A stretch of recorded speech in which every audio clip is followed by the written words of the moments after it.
Bollywood cafe आज explain कर रहा है एक ट्रांसजेंडर श्री गौरी सावंत के जीवन पर आधारित वेब सीरीज ताली। ताली के लीड रोल में गौरी हैं। आज गौरी एक फॉरेन रिपोर्टर अमांडा के साथ सुप्रीम कोर्ट जा रही है और उसे एक बहुत बड़े फैसले का इंतजार है। सुप्रीम कोर्ट तक पहुंचते पहुंचते गौरी अपनी कहानी इस रिपोर्टर को सुनाती है। वो कहती है कि उसका जन्म गौरी की तरह नहीं हुआ था, उसका जन्म एक लड़के के रूप में हुआ था। वो जब पैदा हुआ था तो वो गणेश था, मानो जैसे कि गणेश का शरीर और गौरी की आत्मा या फिर एक लड़के के अंदर एक लड़की की भावनाएं छुपी हुई हो। गणेश के अंदर छुपी हुई गौरी की कसमकस उसकी रोजमर्रा की जिंदगी में भी दिखती थी। गणेश की स्कूल में आज करियर एप्टीट्यूड टेस्ट होने वाला है, जिसमें टीचर सभी स्टूडेंट्स को पूछती हैं कि आप अपनी जिंदगी में बड़े होके क्या करोगे, क्या बनोगे। टीचर गणेश को पूछती हैं कि गणेश तू तो बड़ा होके अपने पापा की तरह इंस्पेक्टर ही बनेगा, लेकिन गणेश कहता है कि नहीं टीचर, मैं इंस्पेक्टर नहीं बनूंगा, मैं माँ बनूंगा, मुझे मदरहुड पसंद है, मैं एक बेबी भी गोद लेना चाहता हूँ। गणेश की इन सभी अजीब बातों को सुन के सारी क्लास हंसने लग जाती है और उसकी टीचर उसको डांट कर क्लास के बाहर कर देती है। गणेश के अंदर छुपी गौरी की कसमकस वो अपनी मदर और अपनी एल्डर सिस्टर को भी बताता है, लेकिन गणेश की माँ गणेश को कहती है कि माँ बनने के लिए बच्चा होना जरूरी होता है और तुम एक मर्द हो और मर्द कभी भी बच्चा पैदा नहीं कर सकते। तो गणेश कहता है कि फिर तो मुझे मर्द नहीं बनना।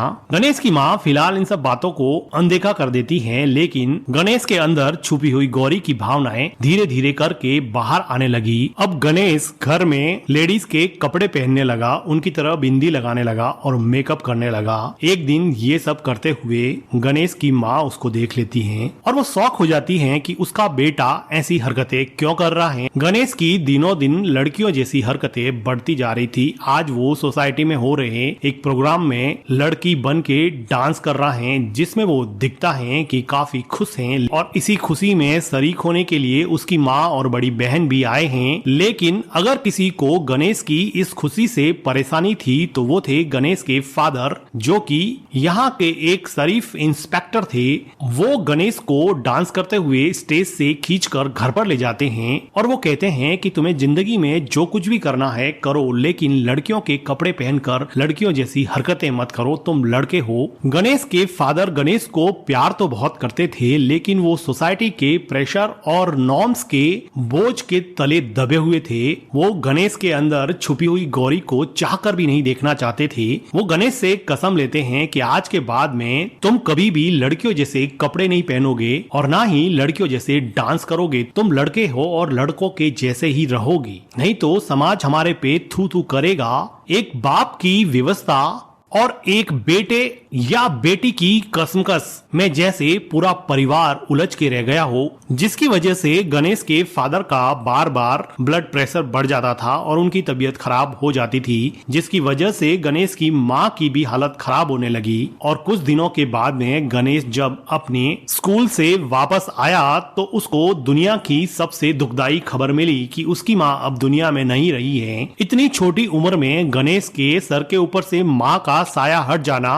गणेश की जिंदगी में किसी भूचाल से कम नहीं था। गणेश का एकमात्र सपोर्ट सिस्टम उसकी माँ अब उसके साथ नहीं थी। अपनी माँ को याद करते करते गणेश, जो कि आज गौरी बन चुका है, की आंखों में आंसू आ जाते हैं। गौरी फॉरेन रिपोर्टर के साथ सुप्रीम कोर्ट का रास्ता लगभग तय कर चुकी है। सुप्रीम कोर्ट के बाहर गौरी का कई रिपोर्टर्स इंतजार करते हैं। अपनी ही सोसाइटी में नेग्लेक्टेड गणेश का इंडिया के एपेक्स कोर्ट के बाहर रेप्यूटेड जर्नलिस्ट का वेट करना गौरी की जिंदगी के उन अनछुए पहलू को बताता है जिन्हें अभी भी हमें जानना बाकी था। गौरी ने सुप्रीम कोर्ट में एक पेटिशन दायर की है, जिसका फैसला आज आने वाला है।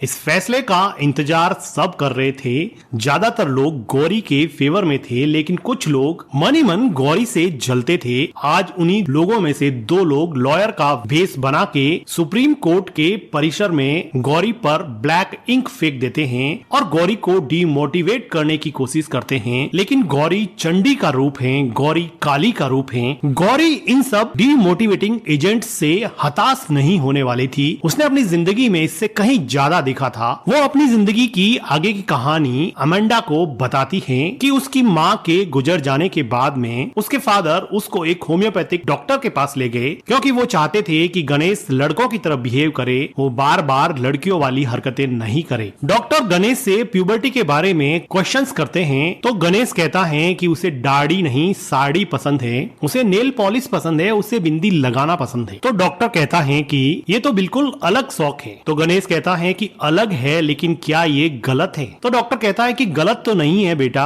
लेकिन इस समाज में अलग बन के रहना बहुत मुश्किल होता है, इसलिए अलग नहीं बनना चाहिए। तो गणेश कहता है कि आपके क्लिनिक के बाहर एक्वेरियम में एक गोल्ड फिश है। तो डॉक्टर कहता है कि हाँ वो मेरी फेवरेट है। तो गणेश कहता है कि फिश अलग है तो फेवरेट है, इंसान अलग है तो वो आपका कुछ भी नहीं है। गणेश के लॉजिक से जैसे डॉक्टर तो सकपका गया हो, और गणेश की यही क्वेश्चन करने की नेचुरल एबिलिटी और जो चल रहा है उसको वैसे चलने दो, मैं लॉजिक ढूंढना, उसको खारिज कर देना और उसके अगेंस्ट बात करने का ये अंदाज सीधा सीधा संकेत दे रहा था कि गणेश कुछ बड़ा करने वाला है। फिलहाल गणेश को ये डॉक्टर कुछ रिप्रोडक्टिव ऑर्गन्स और हार्मोनल बैलेंस के लिए टैबलेट्स देता है, जिसको खाने पर गणेश को बहुत तकलीफ होती है। उसके फादर को भी ये लगता है, लेकिन वो सोसाइटी के प्रेशर में इतना दबे हुए हैं कि वो कुछ भी नहीं कर पा रहे। गणेश ने धीरे धीरे ये मेडिसिन लेना बंद कर दिया। गणेश ये सारी मेडिसिन गद्दे के नीचे छुपा दिया करता था। गणेश अब स्कूल में भी हंसी का पात्र बनता था, तो वो बार बार स्कूल छोड़कर थिएटर में चला जाता था, जहाँ पर वो कुछ ट्रांसजेंडर्स को देखता है, जिनको देखते ही गणेश के मन में जैसे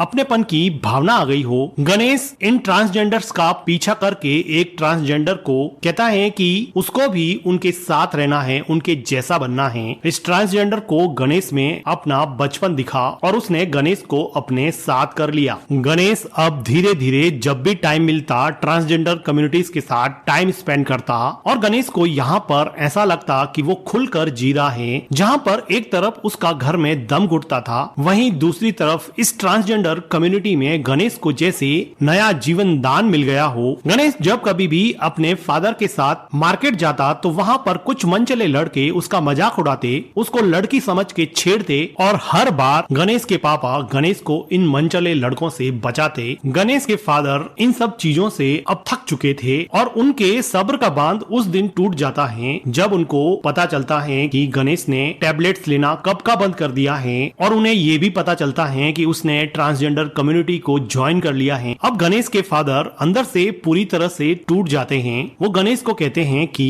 देखो बेटा, मैंने तुम्हें यहाँ पर डराने के लिए या मारने के लिए नहीं बुलाया है, लेकिन मैं तुम्हें एक बात कहता हूँ कि इस घर में या तो तुम ही रहोगे या फिर मैं ही रहूंगा। अगर दोनों साथ रहे तो दोनों में से किसी एक को मरना पड़ेगा। एक बाप अपने बेटे को बहुत प्यार करता है, लेकिन सोसाइटी के प्रेशर को हैंडल नहीं कर पाता, और एक बेटा जिसके अंदर एक बेटी की बायोलॉजी है, वो तो खैर अपने शरीर से कैसे कोप अप करेगा। और इसी विरोधाभास के चलते गणेश अब अपने फादर का घर छोड़ देता है, और उसके फादर देखते ही रहते हैं। कुछ सोचने के बाद उनको लगता है कि अच्छा ही हुआ, और वो गणेश के लिए यहाँ के दरवाजे हमेशा हमेशा के लिए बंद कर देते हैं। गणेश अब पुणे से निकलकर मुंबई आ जाता है, जहाँ पर उसको कुछ ट्रांसजेंडर्स मिलते हैं जो उसको भीख मांगने के काम में लगा देते हैं, और अपने दिनों को याद करते करते फिर से एक बार गौरी इमोशनल हो गई है। रिपोर्टर अमांडा गौरी से पूछती है कि तुम उस दिन के बाद अपने फादर से कभी नहीं मिली क्या? तुम्हें कभी याद नहीं आती क्या? तुम्हें कभी बात करने का मन नहीं करता क्या? तो गौरी कहती है कि मुझे उनकी बहुत याद आती है, और वो काफी हद तक सही भी थे, और जब भी मुझे याद आती है तो मैं कुछ अननोन नंबर से फोन करती हूँ, और कभी सेंसस वाली तो कभी इंश्योरेंस वाली बन के उनसे दो बात करके अपने मन को शांत कर देती हूँ। गौरी अब अपनी आगे की कहानी कंटिन्यू करती हैं, और वो कहती हैं कि देखते ही देखते मुंबई में मुझे 7 साल हो गए थे, और अब मैं काफी बड़ी हो चुकी थी। अब गौरी उर्फ गणेश एक एडवर्टाइजमेंट के जरिए एक आर्टिस्ट के घर पे नौकरी करने लगती हैं, जो कि एक बहुत बड़ा मूर्तिकार हैं। लेकिन कुछ ही दिनों के बाद में गणेश को ये पता चल जाता है कि इस आर्टिस्ट के इरादे कुछ ठीक नहीं है, तो गणेश यहाँ से भाग जाता है। उसे दूसरी नौकरी की एडवर्टाइजमेंट दिखती है, लेकिन वहाँ पर सिर्फ मेल्स की रिक्वायरमेंट थी, इसलिए वो नकली मूछें लगाकर अपने आप को प्रॉपर मेल दिखाने की कोशिश करता। गणेश उर्फ गौरी ने अब एक कॉलेज भी ज्वाइन किया है और जब वो फॉर्म फिल करता है तो उसको पहली बार रियलाइज होता है कि मेल और फीमेल के अलावा इस देश में किसी और जेंडर का, किसी ट्रांसजेंडर का कोई एग्जिस्टेंस नहीं है। वो इस देश के लिए एग्जिस्ट ही नहीं करते। ये बात उसको और झकझोर के रख देती है जब मेल और फीमेल को कॉलेज एडमिशन के दौरान अलग अलग लाइंस में खड़े होने को कहा जाता है।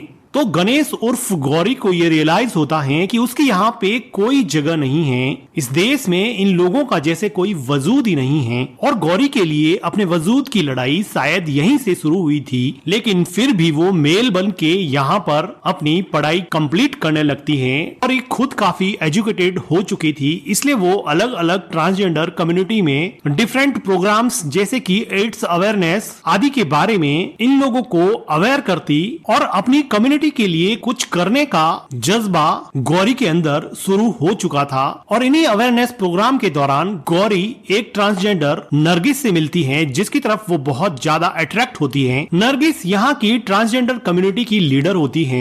गौरी नरगिस और उसके दूसरे साथियों को एक एनजीओ में इनवाइट करती है जिसको गौरी का एक दोस्त नवीन चलाता है। ये एनजीओ समाज से ठुकराए हुए लोगों के अधिकारों के लिए लड़ता है। अब नवीन गौरी को बुलाता है जो इस एनजीओ के लिए 3 साल से काम कर रही थी और उसको शाबाशी देता है कि उसने कितने अवेयरनेस प्रोग्राम में जाकर इस एनजीओ को सक्सेसफुल बनाने में मदद की है। लेकिन एक सो कॉल्ड एजुकेटेड लेडी ने खड़े होकर कहा कि हम लोग इन ट्रांसजेंडर्स के साथ काम नहीं करेंगे क्योंकि इनको ना तो खाने का सलीका है ना बात करने का सलीका है। ये बात सुन के नरगिस भड़क उठती है और इन दोनों में बहसबाजी हो जाती है और नरगिस का ग्रुप इस एनजीओ की मीटिंग को बीच में ही छोड़ के जाने लगता है। तो गौरी नरगिस को समझाती है कि देखो हम सब एक लार्जर कॉज के लिए यहाँ पर इकट्ठा हुए हैं। लेकिन नरगिस कहती है कि तुम मेरा क्या दुख समझोगी, तुम हम में से एक नहीं हो। नरगिस को ऐसा लगता है कि गौरी उर्फ गणेश एक लड़का है। वो कहती है कि पहले हमारे जैसा बन के बताओ, फिर हमारे लिए स्टैंड लेना।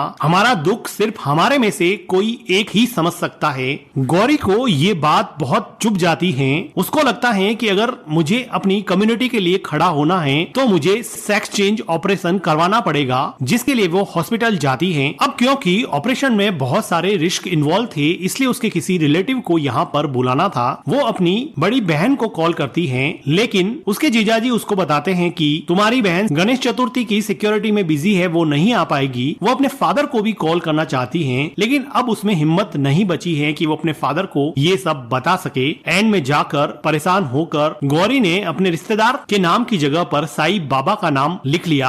अब गौरी का सेक्स चेंज ऑपरेशन होता है जो कि सक्सेसफुल होता है। कुछ दिनों के बाद में गौरी अपने घर पे आ जाती है और अपने नए रूप को देख के बहुत खुश होती है। लेकिन ये बात उसके फादर को उसकी बड़ी बहन बता देती है कि गौरी ने सेक्स चेंज करवाया है, जिसकी वजह से गौरी के फादर को बहुत दुख होता है और अब वो ये मान लेते हैं कि उनका बेटा गणेश हमेशा हमेशा के लिए मर चुका है। इसलिए वो अपना मुंडन करवा देते हैं और गंगा के किनारे पे अपने बेटे का पिंड दान कर देते हैं। वहीं दूसरी तरफ गणेश से ट्रांसफॉर्म होके बनी गौरी का खूब धूमधाम से ट्रांसजेंडर कम्युनिटी में स्वागत किया जाता है। एक तरफ एक बाप अपने बेटे का पिंड दान कर रहा था, दूसरी तरफ ट्रांसफॉर्म हुई गौरी अपने दूसरे जीवन में आगमन कर रही थी। और गौरी का ये आगमन सिर्फ उसके फिजिकल अपीयरेंस को लेके नहीं था, उसको इस कम्युनिटी के लिए बहुत कुछ करना था। गौरी को अब पता चलता है कि एक ट्रांसजेंडर मुन्ना को पुलिस ने बहुत मारा है। गौरी पुलिस को मुन्ना को छोड़ने के लिए कहती है लेकिन पुलिस फिलहाल इसको छोड़ने के लिए तैयार नहीं होती है। लेकिन गौरी कहती है कि अगर तुमने नहीं छोड़ा तो मैं वकील को बुलाऊंगी, मैं प्रेस वालों को बुलाऊंगी कि तुमने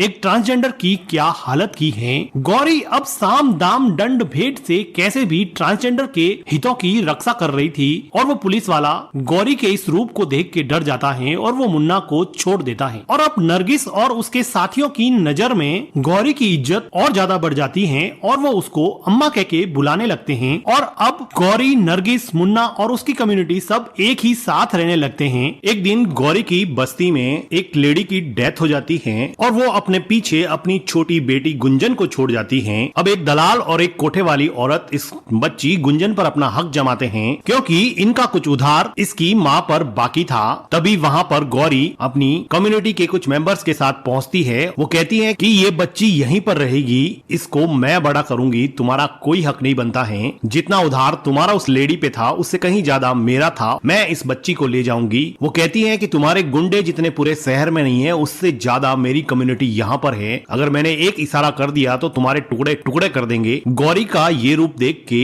ये गुंडे डर जाते हैं और फाइनली गौरी उस छोटी बच्ची को अपने घर पे ले जाती है। धीरे धीरे इस छोटी बच्ची गुंजन और गौरी की बॉन्डिंग काफी अच्छी हो जाती है और गुंजन गौरी को आई कह के बुलाने लगती है। अब गौरी उर्फ गणेश का माँ बनने का बचपन का सपना पूरा हो गया था। अब वो मदरहुड गुंजन के साथ एंजॉय कर सकती थी। अब गौरी अपने आप को और सशक्त बनाना चाहती थी, इसलिए नवीन के रिकमेंडेशन पर उसको एक स्कूल में टीचर की नौकरी के लिए अप्लाई करने का मौका मिला। यहाँ की प्रिंसिपल काफी प्रोग्रेसिव माइंड की थी। काफी स्केप्टिकल होने के बावजूद भी ये प्रिंसिपल गौरी को स्कूल में टेम्परेरी टीचर की जॉब दे देती है, जिसकी वजह से गौरी बहुत खुश होती है। स्कूल से वापस घर जाते समय गौरी अपने आप को स्कूल की दीवार पर लगी झांसी की रानी लक्ष्मीबाई की तस्वीर में देखती है। गौरी का प्रतिबिंब लक्ष्मीबाई की तस्वीर में देखकर डायरेक्टर का ये मेटाफर है कि जिस तरह से लक्ष्मीबाई ने अंग्रेजों के खिलाफ क्रांति की चिंगारी जलाई थी, ठीक वैसे ही गौरी ने भी ट्रांसजेंडर कम्युनिटी को उनके हक दिलाने और समाज में उनका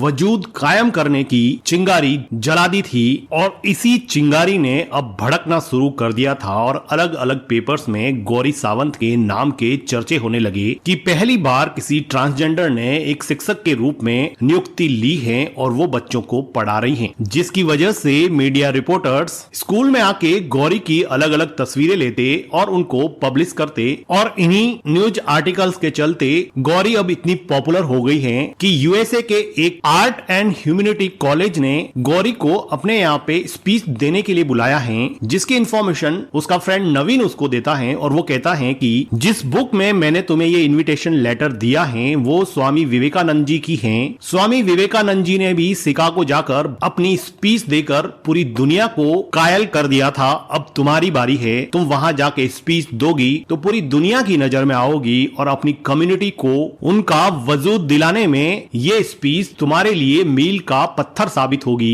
गौरी को इस बात की बहुत खुशी है कि उसको इतनी बड़ी अपॉर्चुनिटी मिली है। गौरी यूएसए जाती है और वहां पर एक पावरफुल स्पीच देकर इंडिया के कई न्यूज़पेपर्स में छा जाती है, जिसकी वजह से इसकी कम्युनिटी बहुत खुश होती है और यहाँ के कई एनजीओ भी इस चीज को आगे बढ़कर अब सपोर्ट करने लगे हैं। लेकिन गौरी की कम्युनिटी का ही एक ट्रांसजेंडर गौरी की सफलता से काफी जेलस हो जाता है और गौरी को पान में जहर मिलाकर मारने की कोशिश करता है। लेकिन नरगिस को इस बात का किसी तरह से पता चल जाता है और वो गौरी को पान खाने से रोक देती है। गौरी और नरगिस की दोस्ती काफी गहरी थी, लेकिन नरगिस को किसी और लड़के से प्यार हो जाता है और अब वो उसके साथ सेटल होना चाहती है। गौरी नरगिस के लिए काफी खुश है, लेकिन उसको नरगिस के जाने का काफी दुख है क्योंकि वो इमोशनली नरगिस से बहुत ज्यादा अटैच थी। एक दिन गौरी के घर पे उसके पास में ही रहने वाला मछुआरा एक छोटे से बच्चे को टोकरी में लेके आता है और कहता है कि ये मुझे समुद्र के किनारे पर मिला था। गौरी को समझ में नहीं आता कि वो उसके साथ क्या करे। वो देखती है कि गुंजन भी इस बच्चे के साथ खेलने लगी है। अब वो ये डिसाइड करती है कि वो इस बच्चे को पालेगी, पोसेगी और बड़ा करेगी। और इसी तरह से गौरी ने